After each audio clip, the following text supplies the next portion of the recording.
Hi, I'm Franco Luna, PumaPodcast. You're listening to Teka Teka News, balitang thinking, hindi breaking.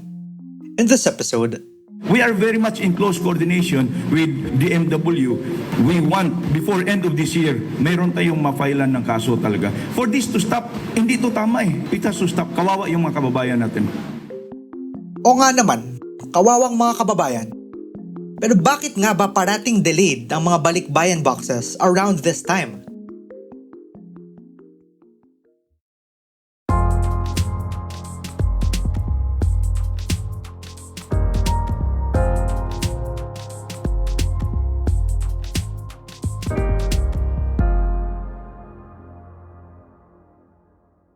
Inabot na sila ng 8 months. Yung iba po kasi hanggang April pa, hindi pa nila pinapadala.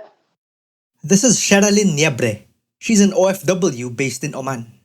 Ako naman, nagpadala ako noong June lang.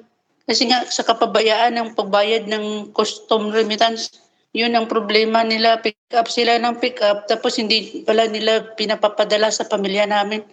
Yung iba na nabulok na kasi nung Ramadan pa nila kinuha, hanggang ngayon hindi pa pinapadala sa pamilya namin. Sherilyn is one of at least 40 OFWs filing a complaint against Kabayan Cargo and Forwarding Services, which is among the many shipping companies in hot water with the Bureau of Customs. May mga grocery kasi po yung napapadala doon, mga delata, mga noodle. Kung pwede nga, kailangan talaga yun kasi yung iba po gamit yun sa bahay. Mga damit, puro mga bago. OFWs have long been referred to as the country's modern-day heroes. Money sent by Filipinos abroad accounts for at least a tenth of the nation's gross domestic product. But every year around Christmas time, we run into the same problem. Many of the balikbayan boxes they send home for their loved ones don't make it there on time. Or worse, don't make it at all. This is a perennial problem. Listen to Arnie Estacio. He's a former OFW leader who was based in Saudi Arabia from the 1990s to the mid-2010s. Yung first time ko talaga was in 94. It was Christmas time. Usually ganito yan eh. Mga ganitong araw yon. People were expecting me to send a batch of balikbayan boxes. Even na air freight ko na, I have a box of about may 25 kilos. 25 kilos of chocolates.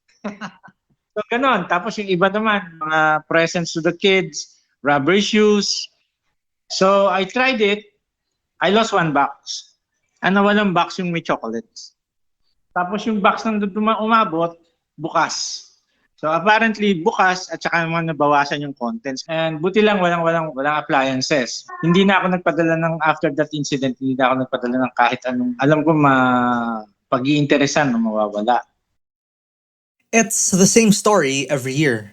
The lucky ones get their balikbayan boxes after months of waiting, only to find their packages spoiled, looted, or destroyed. That is, if they ever get them at all. As early as October this year, the Bureau of Customs already said it found thousands of balikbayan boxes in warehouses in Manila and Bulacan that have remained unclaimed for several months. So they decided to deliver them on their own. The Bureau promised that the over 8,000 unpaid and abandoned balikbayan boxes of overseas Filipino workers will be delivered in time for the holiday season. Here's Bureau of Customs Commissioner Yogi Filimon Ruiz. What we have identified yung modus nila is that they receive, these consolidators, they receive the shipments in the host country, in the origin country, kung saan yung mga kababayan natin na gustong magpadala dito sa Pilipinas. And in turn, they receive the fee as part of the payment for them para may padala yung mga balikbayan boxes. But what they do, they just receive the boxes, receive the fee, send the boxes here to the Philippines without sending the necessary amount for the customs duties and taxes. And that will result in these boxes, hindi siya ma-process. It will become abandoned. So, yun ang nangyayari. Commissioner Ruiz says the BOC and the DTI are eyeing a balikbayan box one-stop shop to make processing easier for the families of OFWs. He also ordered the BOC to stop opening each box and instead use X-rays to inspect them as they come in. Our utmost concern is the welfare of our OFWs and their families. This is why we have instructed our team and allocated resources to deliver the boxes directly to recipients. I would like to reiterate that the Bureau of Customs will not collect any fee for the delivery of Balikbayan boxes.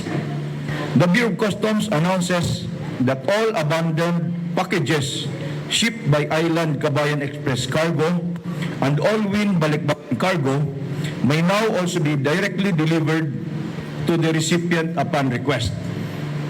I would like to remind our OFWs to exercise due diligence in verifying the legitimacy of consolidators and deconsolidators when sending Balikbayan boxes to prevent falling victim to similar schemes. The DTI also now has a list of accredited freight forwarders and middlemen that it will recommend to OFWs. And there's talk of blacklisting the shippers that leave customers' boxes in limbo. But wait, how about processing the boxes at customs faster in the first place? Here's BOC spokesperson Arnaldo De La Torre Jr. Nagkakaroon lang po ng concern or delay kung yung balikbayang boxes po ay na-detect na mayroong requirements po ng other government agencies. So, kaya amin pong pinababatid sa ating mga kababayan na dapat yung mga requirements po ng other government agencies, like kung ito po ay mga foodstuff, kung ito po ay may mga kasamang gamot or subject po ng regulatory requirements ng other government agencies, let's ensure po na pasok po siya dun sa quantity na iniaalaw po para sa kanila. Kaya po normally yun ang nagiging delay. But yung process ng Bureau of Customs po, pare-pareho po yan. De La Torre also urged OFWs whose boxes were not delivered to take legal action against the consolidators. But the bigger story is that outside of better coordination with government bodies, the government just hasn't been able to keep shipping companies in line. It also doesn't help that the BOC has historically been one of the most corrupt agencies in government. Which means for the time being, OFWs are left stressing over whether their carefully curated boxes of pasalubong will make it to their families in time. Here's Sherilyn Niebre, the OFW in Oman, again. Ang gusto lang namin pong mangyari, ipadala yung mga bagahe namin po kasi yun ang kailangan ng pamilya namin.